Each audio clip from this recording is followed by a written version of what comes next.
buenas noches. Estamos en La Justicia a tu alcance. La Justicia a tu alcance es resultado del esfuerzo conjunto de la Corporación Oaxaqueña de Radio y Televisión y del Honorable Tribunal Superior de Justicia del Estado de Oaxaca. La Justicia a tu alcance, a lo largo de las emisiones que lleva este programa, que se transmite desde el mes de agosto de 2017, ha abordado distintos temas relacionados con la justicia y relacionados también con temas que son muy relevantes, no nada más para quienes estamos involucrados de alguna manera o interesados en temas jurídicos, sino sobre todo que son de utilidad y que son de gran valía para todas las personas.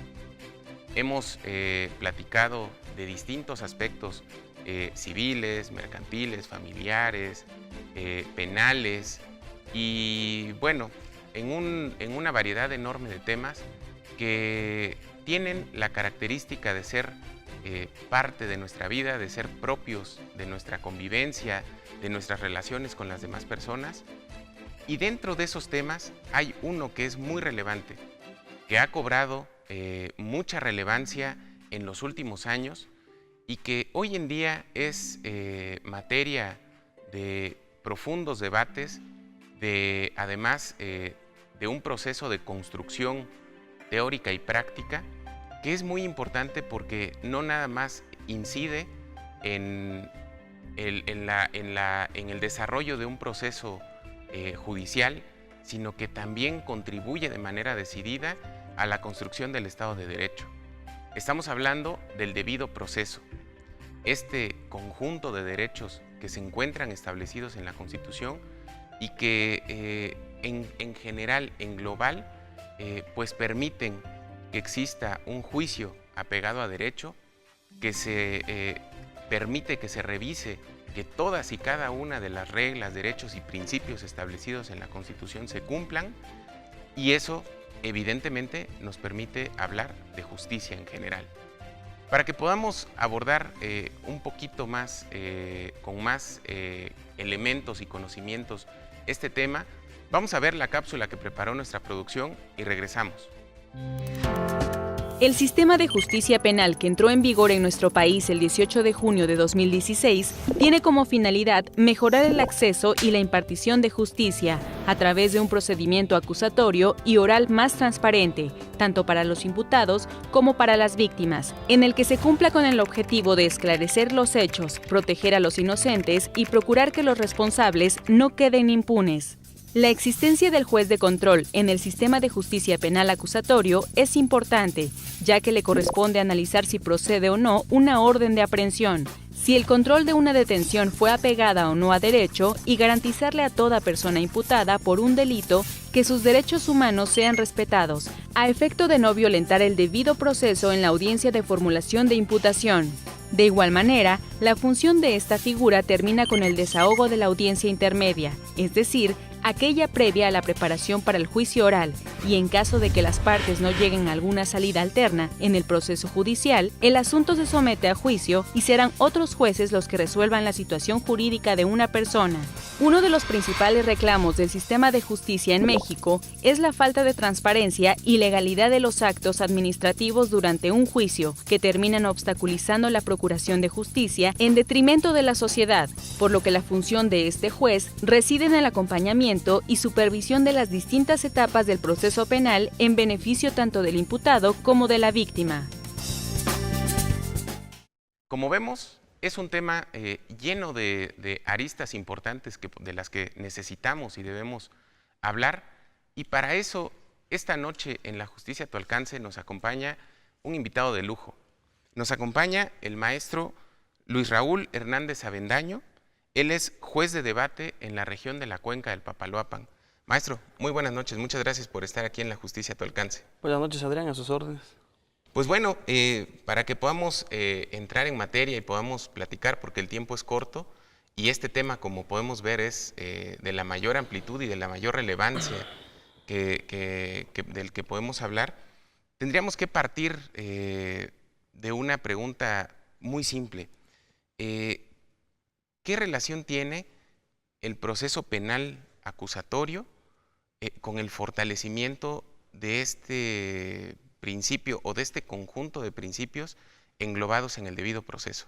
Sí, voy a tratar de ser lo más sencillo en el lenguaje posible. Claro.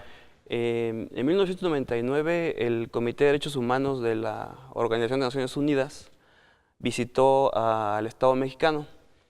En esa visita, la Organización de Naciones Unidas le dice al Estado mexicano que no tiene un sistema penal que garantice los derechos de una persona imputada.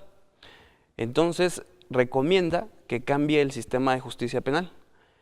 Cambiar el sistema de justicia penal principalmente en sus garantías, es decir, qué mecanismos garantizan que una persona sea oída ante un juez con su defensor. Si recordamos nuestro sistema escrito, muchas veces venía la declaración del acusado y ahí en el papel donde se escribía su declaración venía que estaba su defensor, pero no había forma de comprobar que efectivamente estaba.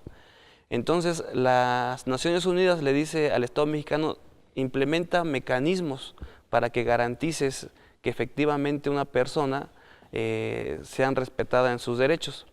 Y es por eso que empieza la transformación del sistema inquisitivo, que se le llama, a un sistema acusatorio, que básicamente lo que trae son garantías para proteger los derechos del debido proceso.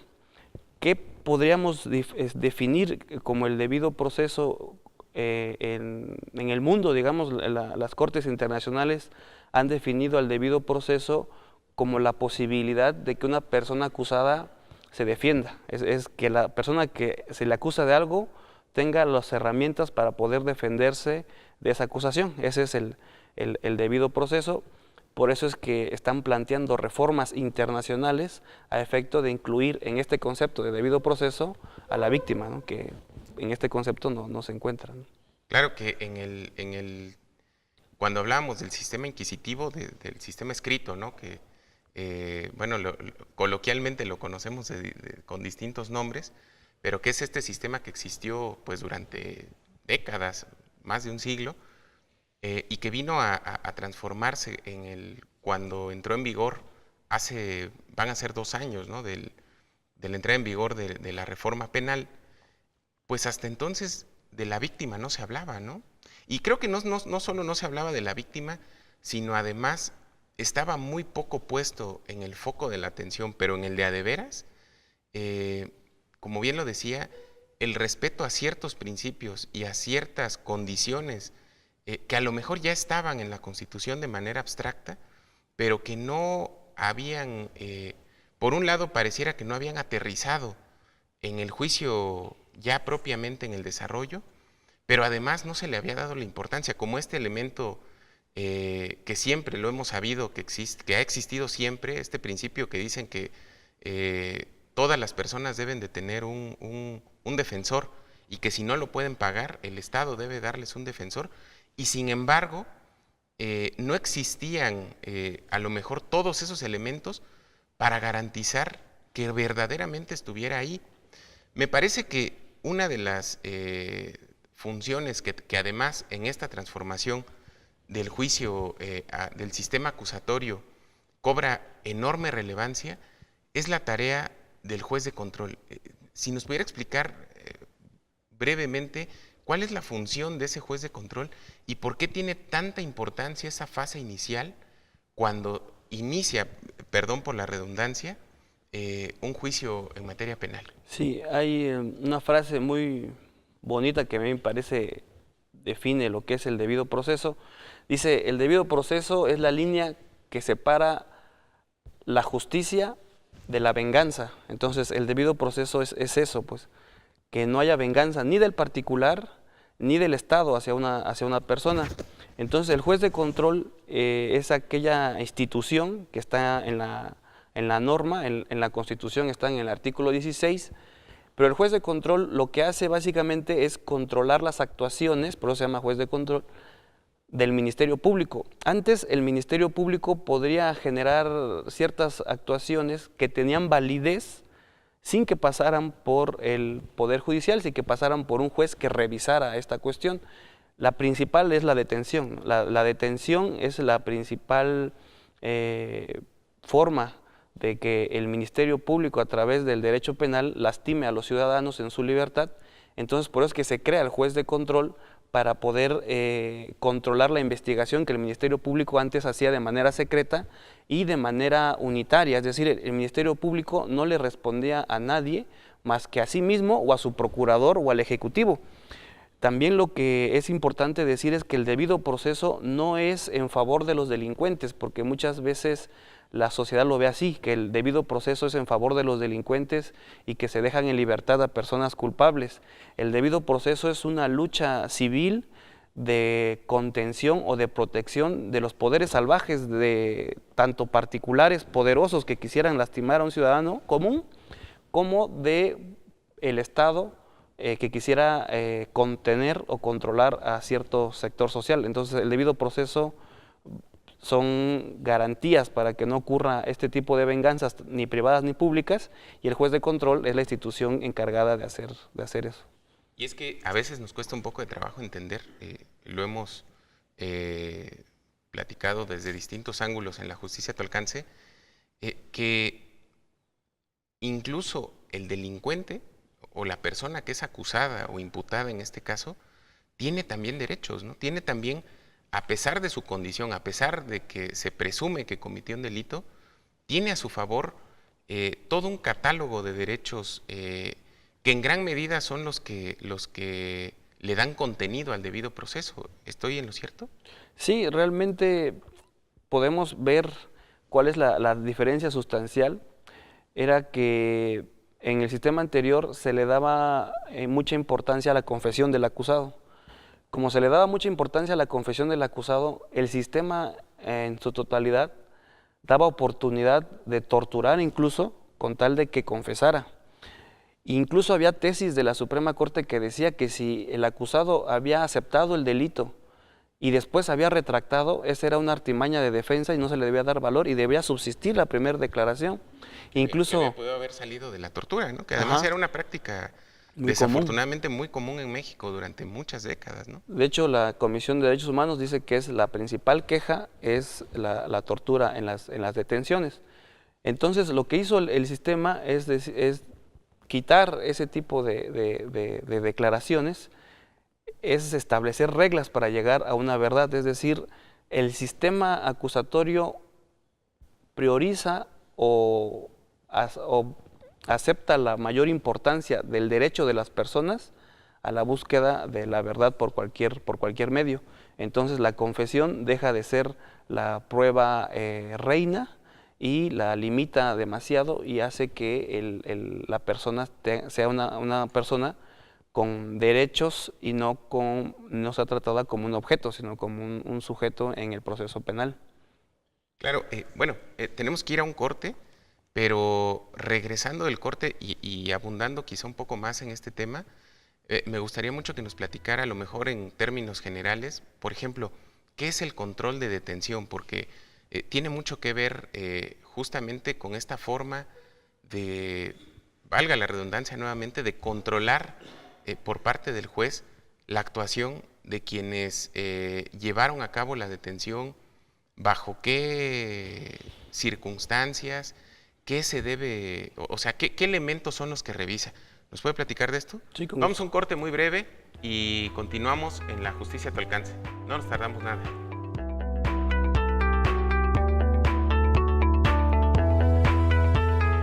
De acuerdo con la Constitución, así como los tratados internacionales, todo presunto culpable cuenta con una serie de derechos dentro del procedimiento penal acusatorio, por mencionar algunos: derecho a la presunción de inocencia, derecho a conocer las razones de la detención, derecho a ser informado de sus derechos, derecho a comunicarse con alguien, derecho a ser mantenido en un lugar de detención reconocido, derecho a condiciones dignas de detención, derecho a la integridad personal, a no ser sometido a tortura o malos tratos, inhumanos o degradantes.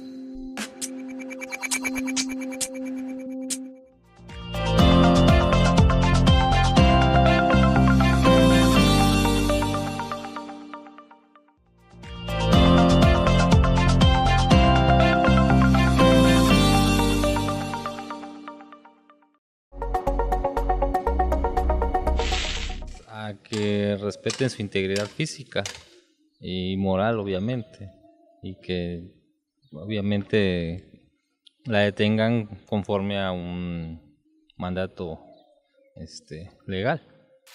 ¿A ser informado el motivo de su detención? Una persona al ser detenida tiene derecho a hacer una llamada telefónica y a explicarle el porqué de su detención. A que nos presenten una orden de aprehensión y decirnos por qué es que nos van a detener. Pues tiene garantías constitucionales, ¿no? Sí, porque es un presunto, todavía no está confirmado. Y tiene que darse un proceso para que él pueda tener derecho a que se le respeten esas garantías que nos ofrece precisamente la Constitución. A que le lean sus derechos, a que le digan por qué lo detienen, a defenderse. No sé, podría ser lo clásico que dicen en la tele, ¿no? Un abogado, a una llamada con un familiar o alguien cercano. No sé si sea un abuso de autoridad, pero a guardar silencio también. A los motivos porque se le retira a la persona, ¿no? Los derechos que tiene como persona y que le presenten por qué se le va a detener, ¿no?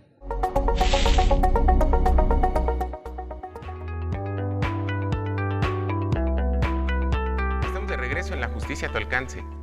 Esta noche estamos platicando sobre el debido proceso y sobre las reglas y principios que rigen al sistema acusatorio y al sistema de justicia en general, y particularmente estamos platicando de la importancia que tiene como uno de los elementos, vamos a platicar de varios, en este caso, la fase y la actuación del juez de control.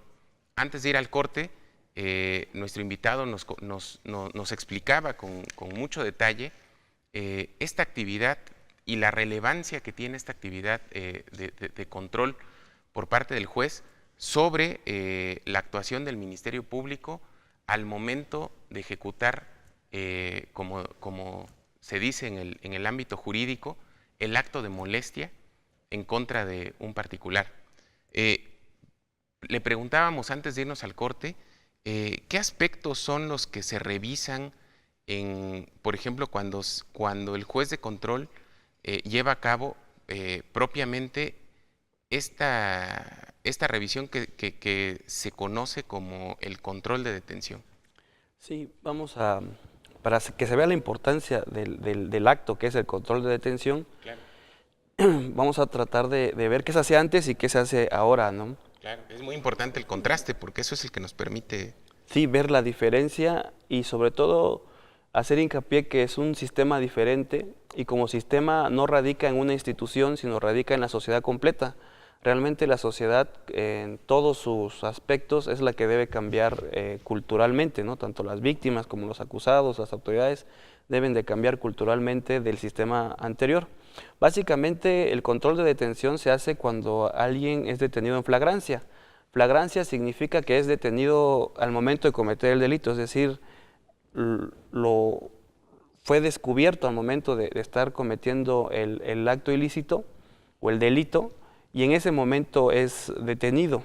Antes, en el sistema inquisitivo o en el sistema escrito, ese control de detención se hacía mediante un acuerdo que no superaba a veces las 3, 4 páginas, que era un formatito, muchas veces se veía bastantes semejanzas entre uno y otro, que decía que se ratificaba o se controlaba la detención de una persona.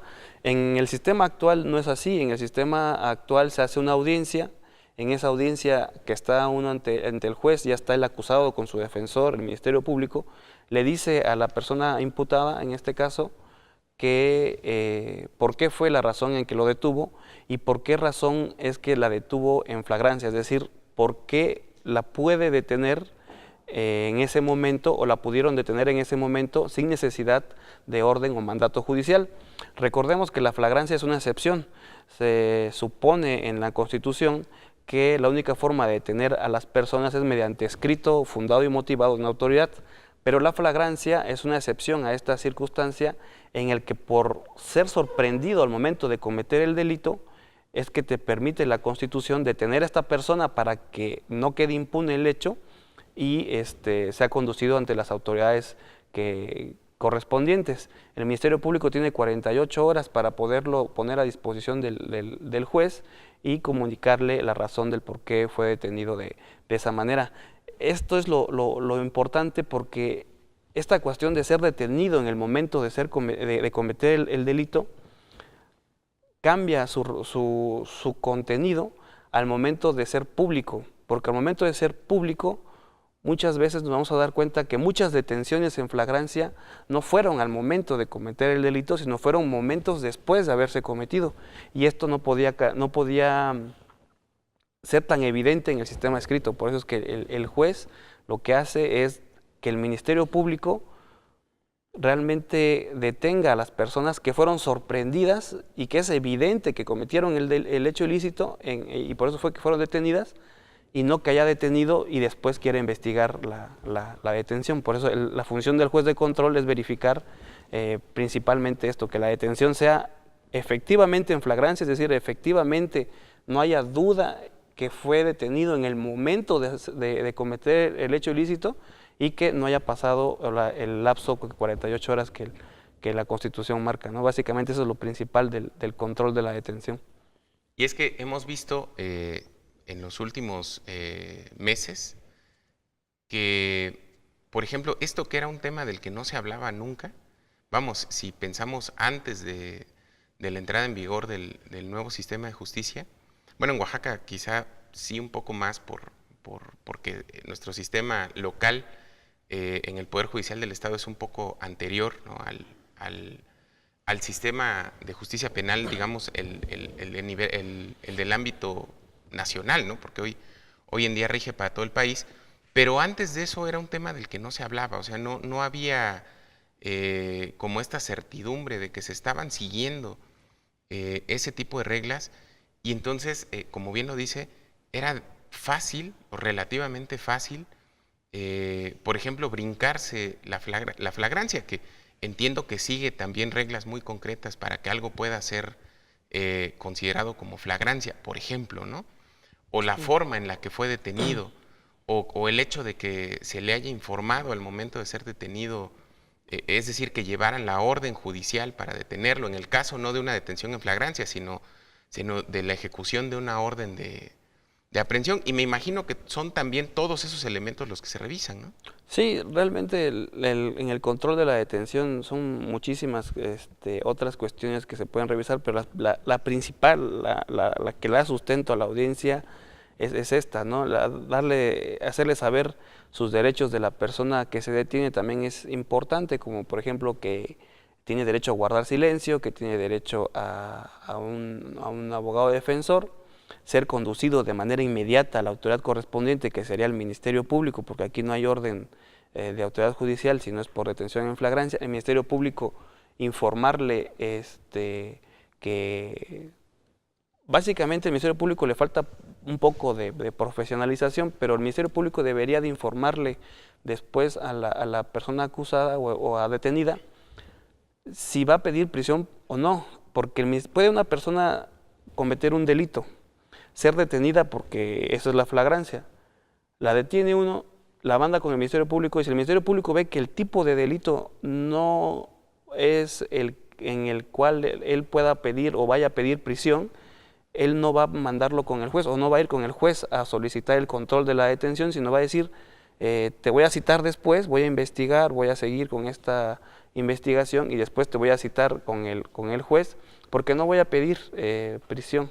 En cambio, si es un delito que se amerita o que sí va a pedir el Ministerio Público la prisión, entonces el Ministerio Público debería de manera pronta, en base a su experiencia, poder decirle a una persona detenida, ¿sabes qué? Son tus derechos estos, y por el tipo de delito o por la circunstancia en la que se cometió voy a pedir prisión preventiva, ¿no? Y así la persona acusada no esté, porque también eso lo han terminado como tortura, con la idea de me van a dejar en libertad o me voy a quedar preso o qué va a suceder conmigo. La intervención del defensor es algo de verdad también vital. La intervención del defensor debería ser inmediata, es decir, desde el momento en que es detenido una persona debería hablarse a un defensor público para que esté en contacto con él, cosa que no se hace. Por lo general el defensor público está en contacto con la persona imputada momentos antes de llevarlo ante el juez. Entonces ahí son detalles que tienen que irse mejorando, pero básicamente el control de la detención es este aspecto de proteger la arbitrariedad de una autoridad de detener a cualquier persona. Los jueces de control, que se llaman así ahora en la Constitución, históricamente podríamos decir que había una figura del juez débil en el sentido de que el 95% de las decisiones del Ministerio Público en esta etapa eran confirmadas por los jueces. Ahorita en este sistema actual, las decisiones del Ministerio Público que son confirmadas van entre el 60 y 70%, es decir, hay un gran porcentaje, un 40% de decisiones del Ministerio Público que son revocadas, es decir, que se dejan a las personas en libertad por violación a sus derechos o porque no correspondía a una detención en flagrancia. Eso es algo bastante importante, ¿no? Claro, y bueno, y una vez que ocurre el control de detención, perdón, que ocurre esta fase del juez de control, ¿qué sigue en un proceso penal? Básicamente vamos a desarrollarlo en una línea de tiempo. Okay. Si es una persona detenida en flagrancia, va al control de detención. Si no es detenida en flagrancia, hay una orden judicial. Esta orden judicial puede ser una cita cuando es un delito, podríamos decir, no tan relevante. Cuando es un delito un poquito más importante, se va a librar una orden de aprehensión que conocemos, que tienen como único efecto llevarlos ante el juez para que el Ministerio Público comunique ahí las evidencias o los datos de prueba que tiene para poder seguir con su investigación y pueda la persona defenderse. Después de esta audiencia, en esta audiencia lo que se va a determinar por el juez es si se puede continuar o no con la investigación del Ministerio Público y establecer una medida cautelar del acusado. Medida cautelar se entendería que se le impone una restricción a la libertad, que puede ser desde una presentación mensual, una garantía, hasta la prisión preventiva. Se va a establecer también el tiempo que va a durar la investigación complementaria del Ministerio Público, que puede durar, la Constitución nos habla de 6 meses máximo, dependiendo del tipo de delitos. Y después de determinar el tiempo de investigación complementaria, se va a determinar también el plazo para el cierre de la investigación. Nos vamos a ir a la etapa intermedia. En la etapa intermedia lo que se va a hacer es desahogar los argumentos para ver qué pruebas van a llegar a la etapa de juicio. Durante esta etapa del auto de vinculación, que fue donde se estableció que se podía continuar con la investigación complementaria, el plazo de investigación y la medida cautelar, a la etapa intermedia pueden ocurrir varias salidas alternas, como puede ser un acuerdo reparatorio que se le llama, que básicamente es un acuerdo entre las partes para llegar a solucionar el problema, una suspensión del proceso, que es básicamente lo mismo, nada más que tiene condiciones para poder llevarse a cabo. Puede haber un procedimiento abreviado es un juicio especial en el que se le dan incentivos a los acusados para que puedan aceptar su responsabilidad y reducir la pena que les podría corresponder en caso de juicio. Y después de eso, si no se llega a alguna de estas salidas, se va a la audiencia intermedia, y en la audiencia intermedia lo que van a hacer es desahogar los argumentos para poder ver qué prueba se va a desahogar en la audiencia de debate. En la audiencia de debate es la audiencia de juicio oral, es la audiencia que le da el nombre a la reforma, es decir, la reforma de juicio oral es la audiencia de juicio oral. Contradictoriamente podríamos decir el porcentaje de juicios orales que se da en base a casos que se inician es del 5%. Algunos académicos dicen que se debió haber llamado la reforma del procedimiento abreviado y no la reforma del juicio oral, porque el procedimiento abreviado va a resolver el 90 y tantos % de los casos que lleguen a acusarse, ¿no? Claro, pero es que creo que es bien importante también que las personas en general podamos entender que no todos los delitos deben llegar al juicio oral, ¿no? O sea, no todo debe llegar hasta esa fase, ¿no? Sí, de hecho, le digo, el porcentaje es de 5%, no solamente en México, en todos los países que se ha establecido este sistema, esa es la expectativa. De hecho, en Estados Unidos, que podríamos decir es el referente del modelo, o sea, de la forma de este tipo de juicios, el porcentaje es del 2 y 3%. Entonces, el sistema está hecho para que no todo llegue ahí y todo se resuelva más por estas figuras de los acuerdos reparatorios o las suspensiones del proceso o los procedimientos abreviados, que son los que más van a desahogar el sistema, ¿no? Claro, vamos a una pausa muy breve. Al regresar de la pausa, me gustaría también, usted es autor de un libro, me gustaría mucho que nos platicara también sobre este texto. Creo que siempre los textos jurídicos son muy importantes y muy relevantes, pero más todavía cuando se habla de algunos aspectos que son muy innovadores, como el que ahorita nos va a comentar. Vamos a una pausa muy breve y regresamos a La Justicia a tu Alcance.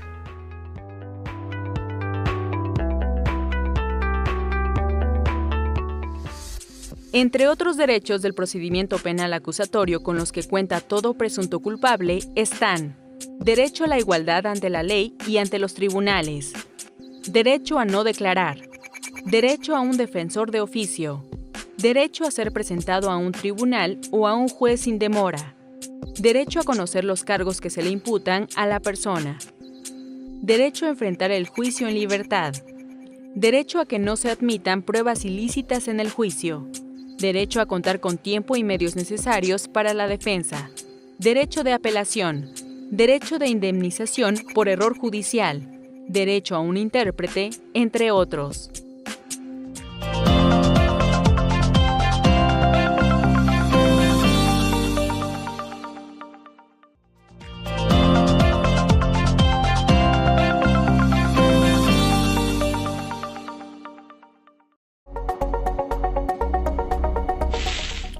Pues yo creo que ahí depende mucho si hay una orden de aprehensión, ¿no? Y los policías preventivos, si atestiguan precisamente el acto, ya sea homicidio o un acto ilícito hay diferentes tipificaciones. Sinceramente lo desconozco, sí, esto sí lo desconozco. Pues primero que nada, si están en agravio de un delito, tiene derecho a detenerlas los policías. La policía estatal, ministerial, siempre y cuando tengan una orden. ¿Y un porqué? Pues yo creo que si tienen alguna orden judicial, yo creo que sí son personas competentes. No cualquiera, pues prácticamente pues tienen que identificarse que realmente son o tienen la capacidad para poder hacerlo. Pues las autoridades judiciales, me imagino, para que solamente usted haya cometido un delito o en el momento en que esté cometiendo el delito puede ser detenido, pero menos no. Pues la policía judicial, pues la policía del estado, creo, porque la municipal parece que no. Creo que la policía estatal y la municipal, y también te tienen que decir el proceso de por cuál te están arrestando.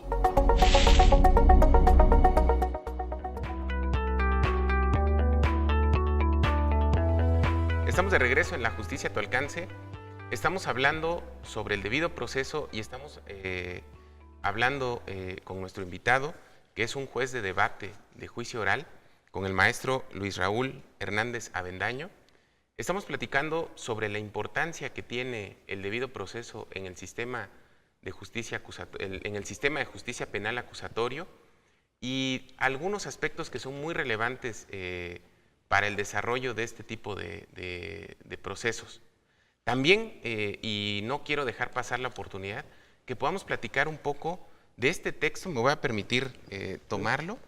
Es un libro de la autoría de nuestro invitado que se llama Ley Nacional de Ejecución Penal, un nuevo panorama, comentarios, retos y perspectivas. Lo voy a poner aquí a ver si lo...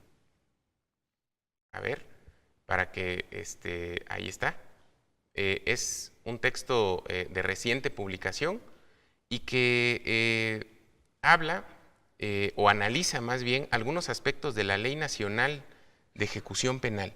¿Puede platicarnos un poco, maestro, sobre este importante texto?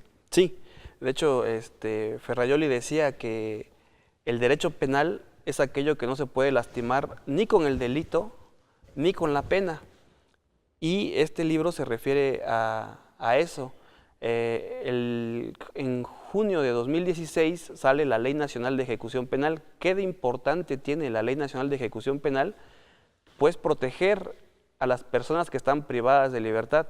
Antes de esta ley, los únicos que eran protegidos por los jueces y estaban privados de su libertad eran los sentenciados, es decir, solamente los sentenciados presos tenían protección de un juez y los procesados presos no tenían la protección de ninguna autoridad. Y es por eso que los procesados presos estaban a merced de los directores, es decir, los directores podían decidir qué hacer con sus derechos y qué no hacer, y ellos no podían ir a ningún juez natural, se tenían que ir ante al tribunal contencioso o ante el amparo por una violación de derechos humanos, pero no había un juez natural que los protegiera. La importancia de la ley nacional es que nos dice que las personas internas, es decir, los presos, sean procesados o sentenciados, tienen los mismos derechos que nosotros y que solamente se le van a restringir los derechos que la sentencia dice que se le restrinjan o los que son necesarios para cumplir en la sentencia. Pero, por ejemplo, había veces en que se les decía, tú no puedes tener visita íntima si no usas un método anticonceptivo. Eso no venía en ninguna parte y tanto jueces como personal penitenciario y la cultura mexicana aceptaban este tipo de disposiciones cuando no tienen ningún fundamento.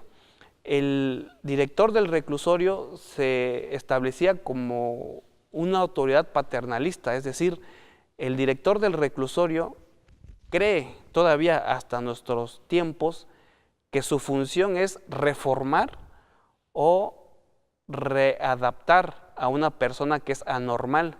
Lo que nos dice la Ley Nacional de Ejecución Penal, y por eso es que es tan importante, porque va a cambiar los conceptos a nivel mundial, es decir, la Ley Nacional de Ejecución Penal está por encima de los estándares internacionales que hay, tanto europeos como americanos. Lo que nos dice la ley es, esta persona es tan normal como tú, es decir, la persona que ingresa a la cárcel es igual de normal que el juez que la sentenció. Y es tan normal que por eso es que la sentenciaste y lo mandaste a la cárcel, porque si no fuera normal, lo hubieras mandado a un procedimiento de inimputable, es decir, a un enfermo mental. Y no fue así, lo mandaste a un lugar a cumplir su sanción. Es por eso que es tan importante la Ley Nacional de Ejecución Penal, porque protege derechos de un grupo vulnerable. En México aproximadamente son 250,000 internos en el país, es 250,000 de personas más sus familias, entonces quiere decir que hay 1,000,000 de personas que son protegidas por esta ley. Este libro que se publicó apenas en enero es el primer libro sobre el tema en el país, entonces fue una decisión mía de ir a los estados. Al momento de capacitar me di cuenta que no había un texto base que pudiera guiarnos en la explicación de la Ley Nacional de Ejecución Penal. Ese fue el motor de por qué escribirlo, pero lo más importante para mí de la Ley Nacional es que considera a los internos como personas y no como anormales, que es lo que estábamos haciendo en el sistema anterior. Creo que tiene mucho que ver incluso el cambio de la denominación que tiene la propia Constitución, ¿no? Cuando eliminó el término readaptación y ocupa actualmente el término reinserción, ¿no? O sea, habla justamente de eso, ¿no? Sí. De la necesidad de entender al delincuente como una persona, no como un anormal, no como un desadaptado, no como, sino como una persona que necesita volver a ser, no sé si sea correcto lo que voy a decir, pero un ente productivo para la sociedad, ¿no? O sea, que sea algo positivo para la sociedad, ¿no? Sí, de hecho, el transcurso para la readaptación y la reinserción, es decir, el cambio de contenido, se basó mucho en estadísticas y en estudios descriptivos que hizo la criminología crítica. Y la criminología nos puede decir, primero, no es posible establecer que un interno en el mundo, o sea, en el mundo no es posible comprobar científicamente que hubo un interno readaptado, entendido por readaptación como aquel que no vuelve a delinquir. La Constitución dice que el fin del sistema penitenciario es que no vuelvan a delinquir. Esto científicamente no es posible comprobarlo, porque la única forma de comprobarlo es pagarle a alguien para que siga durante toda su vida a una persona a ver si no cometió otro delito.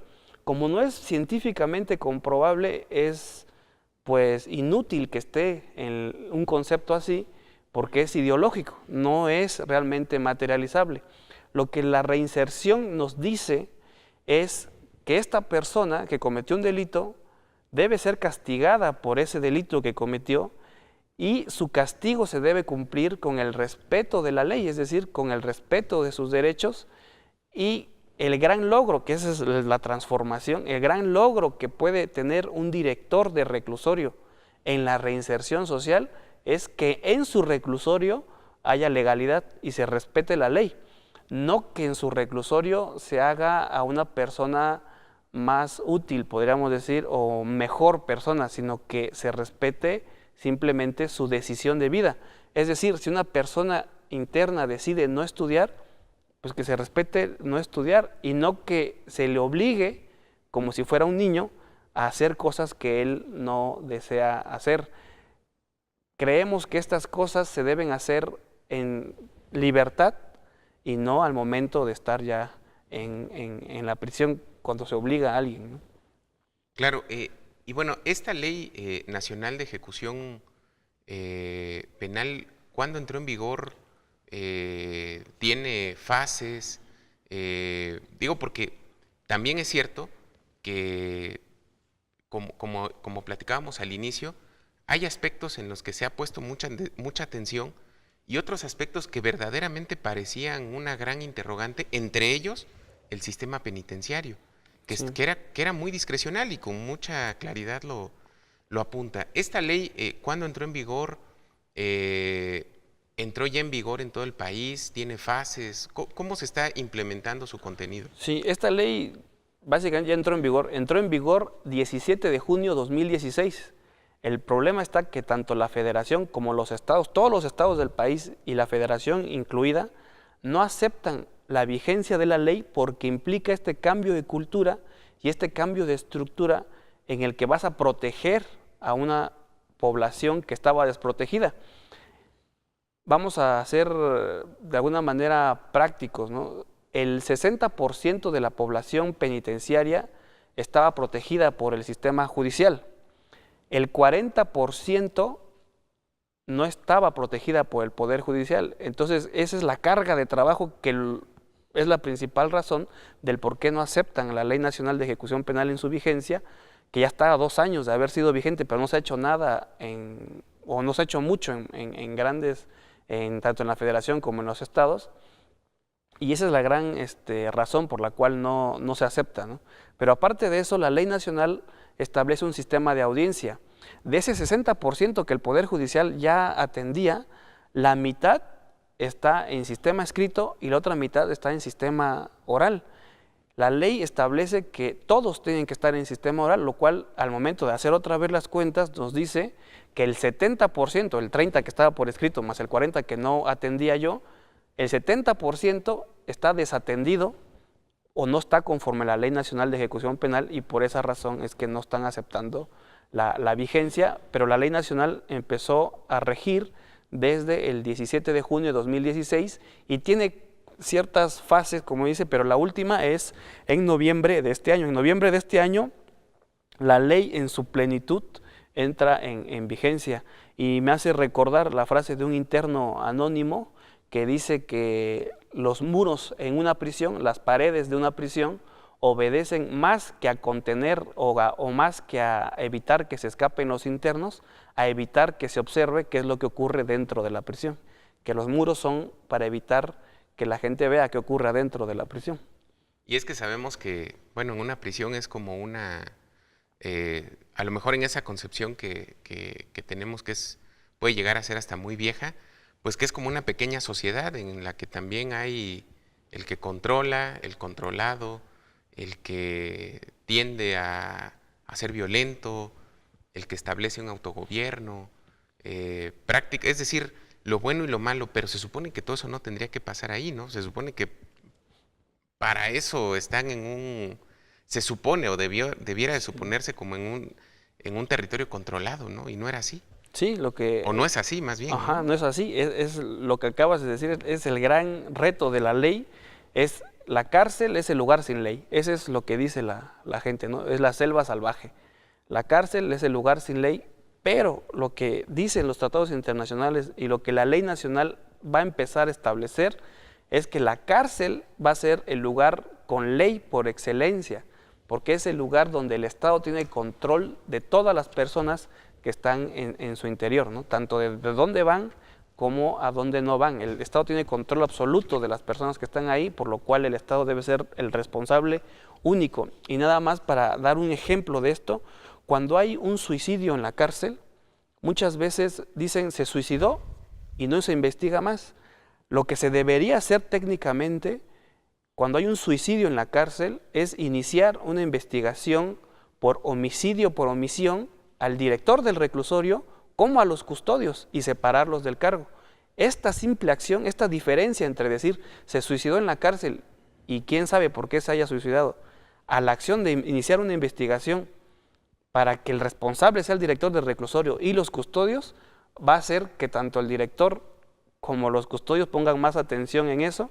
Y si nos damos cuenta que después los suicidios se reducen de manera significativa, quiere decir que sí se podían. Que era un tema de falta de atención. O posiblemente algo más grave, ¿no? De suicidios maquillados, ¿no? Claro. ¿En dónde se puede conseguir este libro? Está en la editorial Flores, en la página de la editorial, ahí se puede pedir para envío.